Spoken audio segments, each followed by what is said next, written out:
Today you're going to hear the fairy tale Jack and the Beanstalk. This fairy tale will be read by a few other 5th and 6th grade students who have volunteered to be part of this audiobook. Before we begin the fairy tale, you may hear some words that you don't know what they mean. The first is attic, which is a room at the top of a house in the space underneath the roof. The second word is precious, which means very valuable or very special. The next word is fierce, which means very strong or dangerous. Then there's tremble, which means to shake from cold or fear. The final word is ringing, which means twisting something hard with both hands or twisting one's hand in a pain or nervousness. Now that we have covered the new vocabulary words, you can sit back, relax, and enjoy the story. Once upon a time, there was a poor widow who had only a son named Jack and a cow named Milky White. All they had to live on was the milk the cow gave every morning, which they carried to the market and sold. But one morning, Milky White gave no milk. "Oh, Jack," said the poor widow, wringing her hands. "we have nothing to eat and no money. We must sell poor Milky White." "Cheer up, Mother," said Jack. "It's market day. I'll sell Milky White. Then we'll be better off, you'll see." So Jack took the cow and started down the road. He had not gone far when he met an unfamiliar old man. The old man said, "Good morning, Jack," "Good morning to you," said Jack, and he wondered how the old man knew his name. "Well, Jack, where are you off to?" Said the man. "I'm going to the market to sell our cow there." "Oh, yes, you look like just the sort of fellow to sell a cow," Said the man.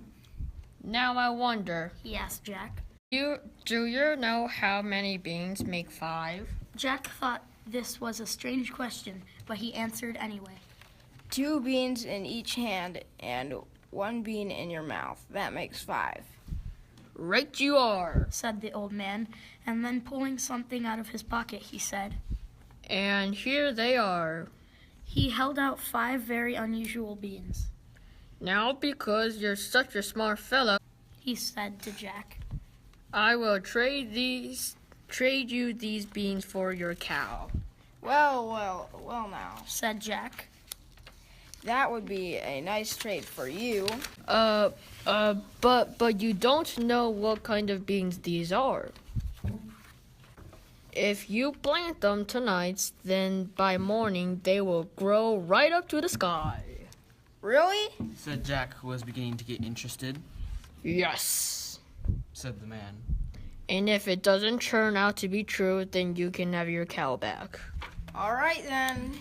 Said Jack. He gave the man the cow and took the beans and went home. "Jack, are you back already? Said his mother.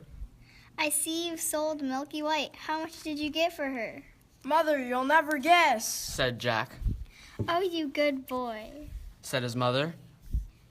Did you get 5 or 10? Maybe even? No, it can't be. 20?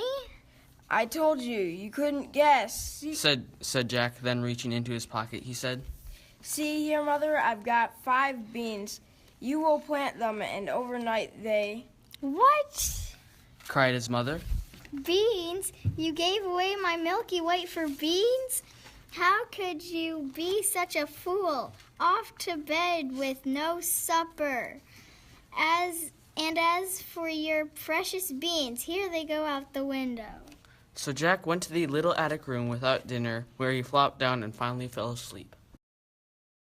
When he woke up, the room looked funny. The sun was shining into part of it, but all the rest was dark and shady. He jumped up and went to the window. And what do you think he saw? Why, the beans his mother had thrown out the window had landed in the garden, and overnight they had just sprung up into the enormous beanstalk, which went up and up and up till it reached the sky. So the old man had been telling the truth. The beanstalk grew right up to Jack's window. All he had to do was step out onto it and then start climbing it, like a ladder. So Jack climbed, and he climbed, and he climbed, until at last he reached the sky. And when he got there, he saw a long, straight road. He followed the road until it came to a great, big, tall house. And on the doorstep there was a great, big, tall woman. Good morning, ma'am. said Jack quite politely. Could you be so kind as to give me some breakfast? Oh, so you want breakfast? Said the great big tall woman. Well, you'll be breakfast if you don't get out of here. My husband is a fierce giant, and there's nothing he likes better than a nice cooked boy on buttered toast. You'd better get going, for he'll be coming soon. Oh, please, ma'am. Said Jack. I haven't eaten since yesterday, really and truly. Well, the giant's wife wasn't so bad after all. She took Jack into the kitchen and gave him a chunk of bread and cheese and a jug of milk. But Jack hadn't half finished these when the whole house began to tremble with the noise of someone coming, someone big. Goodness gracious, it's my husband. Said the giant's wife. What on earth shall I do? Quick, jump in here. And Jack jumped into the oven just as the giant came in. He was a big one, to be sure. He had 3 cows tied to his belt. He threw them down the table and said rudely to his wife, Here, wife, cook me a couple of these for breakfast. But wait, what's this I smell? Fee from I smell the blood of an Englishman. Now, dear, said the wife. it's nothing but the leftover smell of that little boy you had for dinner yesterday. Go along and wash up, and by the time you come back, I'll have breakfast ready. So the giant went off, and Jack was about to jump out of the oven when the woman whispered, Wait till he's asleep. He always has a nap after breakfast. The giant gulped down his breakfast. Then he went to a giant chest and took out 2 big bags. He sat down, and from the bags he took out piles of gold coins. He began counting them very slowly. 1, 2, 3, 4. Then his head began to nod, and soon he began to snore, so that the whole house shook.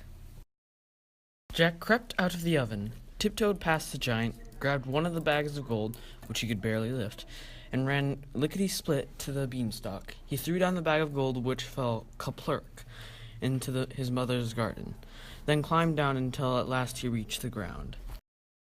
Well, Mother, He said, wasn't I right about the beans? They really are magic. For a while, Jack and his mother bought what they needed, and a little more with the bag of gold. But at last the bag was empty, so Jack made up his mind to try his luck again. At the top of the beanstalk he climbed, and he climbed, and he climbed. And once again, sure enough, there was the great tall woman standing on the doorstep of her house. And once again he asked for something to eat. Go away, boy, Said the woman. or else my husband will eat you up for breakfast. But say, aren't you the youngster who came here once before? Do you know on that very day my husband lost one of his bags of gold? Did he now? Said Jack. How very strange. Maybe I could help you find it. But I'm so hungry that I must have something to eat. So the great tall woman gave him something to eat, but he had hardly taken a bite when thump, thump, thump, they heard the giant's footsteps. Once again the wife hid Jack in the oven. It all happened as if it had happened before. In came the giant bellowing. Fee, 5, 4, fum.